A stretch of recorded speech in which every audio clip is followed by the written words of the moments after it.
ಕೇಂದ್ರ ಮತ್ತು ರಾಜ್ಯದ ಅಭಿವೃದ್ಧಿಗೆ ನಮ್ಮೆಲ್ಲ ಸಂಸದರುಗಳು ಜೊತೆಯಾಗಿದ್ದುಕೊಂಡು ಎಲ್ಲರ ಸಹಕಾರ ಪಡೆದುಕೊಂಡು ಉತ್ತಮ ಅಭಿವೃದ್ಧಿ ಕೆಲಸಗಳನ್ನು ಮಾಡುತ್ತೇನೆ ಎಂದು ಕೇಂದ್ರ ಜಲಶಕ್ತಿ ಮತ್ತು ರೈಲ್ವೆ ಖಾತೆ ರಾಜ್ಯ ಸಚಿವ ವಿ ಸೋಮಣ್ಣ ತಿಳಿಸಿದರು. ಗುಬ್ಬಿ ತಾಲೂಕಿನ ಬಾಲಾಜಿ ಕಲ್ಯಾಣ ಮಂಟಪದಲ್ಲಿ ಎನ್ಡಿಎ ವತಿಯಿಂದ ವಿ ಸೋಮಣ್ಣನವರ ಅಭಿನಂದನಾ ಕಾರ್ಯಕ್ರಮವನ್ನು ಉದ್ಘಾಟಿಸಿ ಅವರು ಮಾತನಾಡಿದರು. ಇದೇ ಸಂದರ್ಭದಲ್ಲಿ ಮಾಜಿ ಸಂಸದ ಜಿಎಸ್ ಬಸವರಾಜು, ಬಿಜೆಪಿ ಜಿಲ್ಲಾಧ್ಯಕ್ಷ ರವಿಶಂಕರ್, ಉಪಾಧ್ಯಕ್ಷ ವೈಎಚ್ ಉಚ್ಚಯ್ಯ, ಬಿಜೆಪಿ ತಾಲೂಕು ಅಧ್ಯಕ್ಷ ಪಂಚಾಕ್ಷರಿ, ಜೆಡಿಎಸ್ ತಾಲೂಕು ಅಧ್ಯಕ್ಷ ಚಿಕ್ಕವೀರಯ್ಯ, ಬಿಜೆಪಿ ಮುಖಂಡರಾದ ಎಸ್ಟಿ ದಿಲೀಪ್ ಕುಮಾರ್, ಜೆಡಿಎಸ್ ಮುಖಂಡರಾದ ಬಿಎಸ್ ನಾಗರಾಜು, ಮುಖಂಡರಾದ ಕಳ್ಳಿಪಳ್ಳ ಲೋಕೇಶ್, ಚಂದ್ರಶೇಖರ ಬಾಬು, ಯೋಗಾನಂದ ಕುಮಾರ್, ಭೈರಪ್ಪ, ಹೊನ್ನಗಿರಿಗೌಡ, ಜಿಎನ್ ಬೆಟ್ಟಸ್ವಾಮಿ, ಬ್ಯಾಟರಂಗೇಗೌಡ ಸೇರಿದಂತೆ ಜೆಡಿಎಸ್ ಮತ್ತು ಬಿಜೆಪಿ ಕಾರ್ಯಕರ್ತರು ಹಾಜರಿದ್ದರು. ಇದೇ ಸಂದರ್ಭದಲ್ಲಿ ಡಿಸಿಸಿ ಬ್ಯಾಂಕ್ ನಿರ್ದೇಶಕ ಹಾರನಹಳ್ಳಿ ಪ್ರಭಾಕರ್ ಹಾಗೂ ತುಮಕೂರು ಹಾಲು ಒಕ್ಕೂಟ ಮಾಜಿ ಅಧ್ಯಕ್ಷ ಚಂದ್ರಶೇಖರ್ ಅವರು ವಿ ಸೋಮಣ್ಣನವರಿಗೆ ಬೆಳ್ಳಿ ಗದೆಯನ್ನು ಹಾಗೂ ಮಾಜಿ ಸಚಿವ ಜಿಎಸ್ ಬಸವರಾಜು ಅವರಿಗೆ ಬೆಳ್ಳಿಯ ದೇವರ ಫೋಟೋವನ್ನು ನೀಡಿ ಸನ್ಮಾನಿಸಿದರು.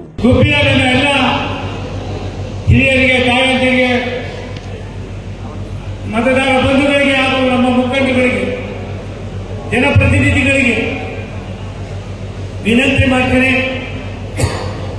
ನಿಮ್ಮಲ್ಲೆಲ್ಲವೂ ಸರಿ ಇದೆ, ಆದ್ರೆ ಅವನು ಬಿಟ್ಟು ಅವನ್ಯಾವಂತ ಇವನ್ ಕಡೆ ನಾಲ್ಕು ಬಹುತೇಕರಿಗೆಲ್ಲ ಒಂದ್ ಕಡೆ ಹೊದ್ದಾಟ. ಇನ್ನು ಮುಂದೆ ಇದನ್ನ ಕಡಿಮೆ ಮಾಡ್ರಿ.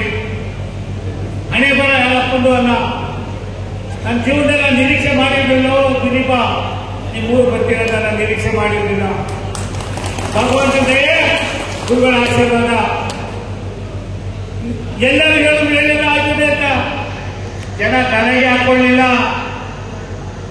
ಒಳ್ಳೆ ತನಿಖೆ, ಒಳ್ಳೆ ನಡವಳಿಕೆಗೆ ಎಲ್ಲರ ಜೊತೆಯಲ್ಲೂ ಕೂಡ ಸ್ವಚ್ಛರಿದ್ರೆ ಇದ್ರೆ ಏನೆಲ್ಲ ಆಗ್ಬೋದು ಅನ್ನೋದಕ್ಕೆ ಕರ್ನಾಟಕ ರಾಜ್ಯದ 2024ರ ಲೋಕಸಭಾ ಚುನಾವಣೆ ನನಗೊಬ್ಬರಿಗೆ ಎಲ್ಲ 27 ಜನ ಎಂಪಿಗಳು ಹೇಳ್ತಾರೆ.